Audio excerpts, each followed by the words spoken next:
फिका होता है। आवश्यक जिस तरीके से अपने आप को ठगा और जो है लुटा हुआ महसूस कर रहा है, किसी भी देश में अल्पसंख्यक की स्थिति कभी कहीं नहीं रही। लेकिन साथियों, ये डर का माहौल जो पैदा कर रहा है, इसकी जवाब अगर कोई दे सकता है तो इस देश में या तो हम अपने नेता मुलायम सिंह यादव थे, और या तो उनके लायक और काबिल बेटे उनके जो है माननीय अखिलेश यादव के साथ। इसलिए हम आपसे कहना चाहते हैं कि इस देश में ये बताते हैं कि ये गरीबी सबसे बड़ी, जब बिहार के लिए जाके जनगणना की रिपोर्ट आ गई तो इनको सच्चाई हजम नहीं हो रही। फिर ये कह रहे हैं सबसे बड़ी जात गरीब है। क्यों सबसे बड़ी जात गरीब है? आपने गरीबी मिटाने के लिए क्या किया है? आपने उनके उपज पैदावार को बढ़ाने का कोई काम नहीं किया।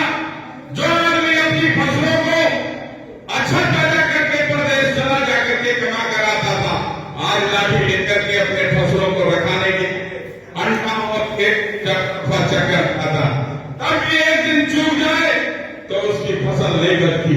ये दिन हम किया है भारतीय जनता पार्टी के लोग। इसलिए साथियों, इन्होंने गरीबी बढ़ाई है, इन्होंने गरीब पैदा किया है। आप सोचिए, खुद तो 10 लाख का सूट पहनते हैं, क्या किसी प्रधानमंत्री की पहचान उसके महंगे सूट और महंगे गाड़ी घोड़े और उससे होता? अरे पहले लाल बहादुर शास्त्री, तमाम ऐसे प्रधानमंत्री को आप गौर करके देखिए, चाहे राजीव गांधी रहे हो, चाहे जवाहरलाल जी रहे हो। आप सोचिए, जो देश के लिए नीतियां बना करके दुनिया के सामने अपनी ताकत को दिखाने का काम करता है, जो दुनिया के सामने भारत के नौजवानों में वो ताकत और हुनर पैदा करता है कि भारत की ताकत दुनिया के सामने मत हो। हमारे भारत पहचान नहीं, भारत की पहचान उसके रहने वाले नागरिकों के अंदर मजबूती से है, उनके अंदर आर्थिक विकास से है, उनकी संपन्नता से है, उनके भाईचारे से है। आज चाइना की नजर इस तरीके से टेढ़ी है और हमारे अंदर घुसते चला रहा है, इस तरीके से कभी किसी प्रधानमंत्री के समय में नहीं हुआ।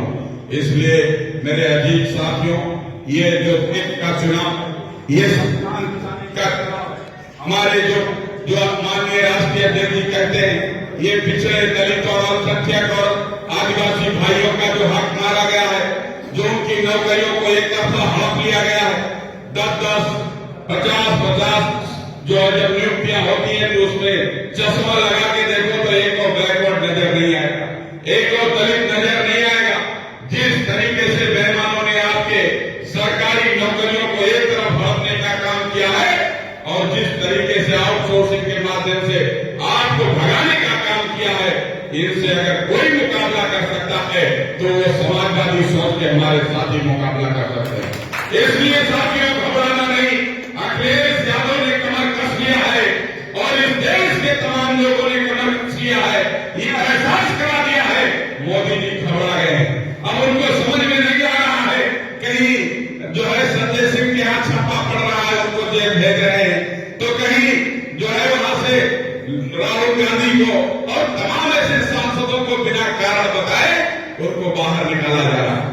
लेकिन बिगुड़ी जैसे सांसद को, जो सरेआम हमारे मुसलमान भाई एमपी को लोकसभा के अंदर कटुआ कह रहा था, लोकसभा के अंदर आतंकवादी कह रहा था, लोकसभा के अंदर उसको क्या क्या कह रहा था, ऐसी जुबान को रोकने के लिए अभी तक कोई माकूल कार्रवाई नहीं हुई।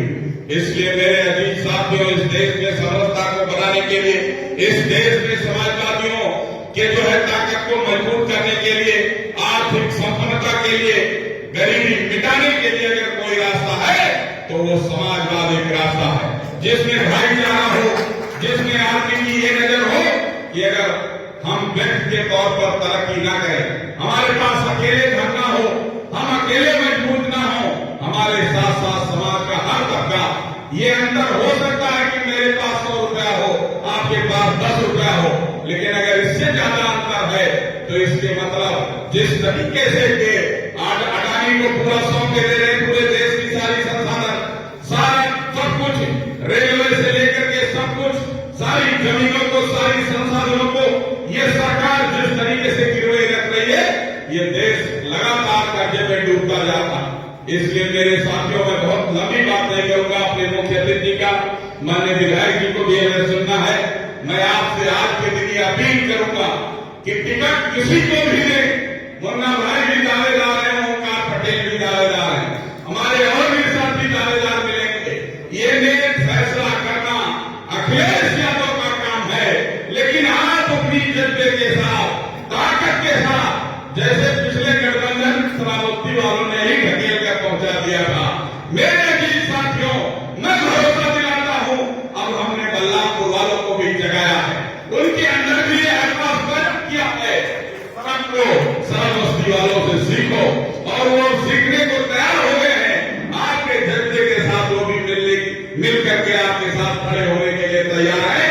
मैं जिम्मेदारी से कहता हूं, वो आपके कदम मिलाकर बल्लापुर चलेगा और इस पार्लियामेंट को जिता करके देश में लोकतंत्र और संविधान बचाने के लिए, देश की इज्जत आबरू को बचाने के लिए, इस तानाशाह को उठा फेंकने के लिए आपके साथ कदम से कदम मिलाकर चलने को लिए तैयार है। बहुत बहुत धन्यवाद। जय हिंद, जय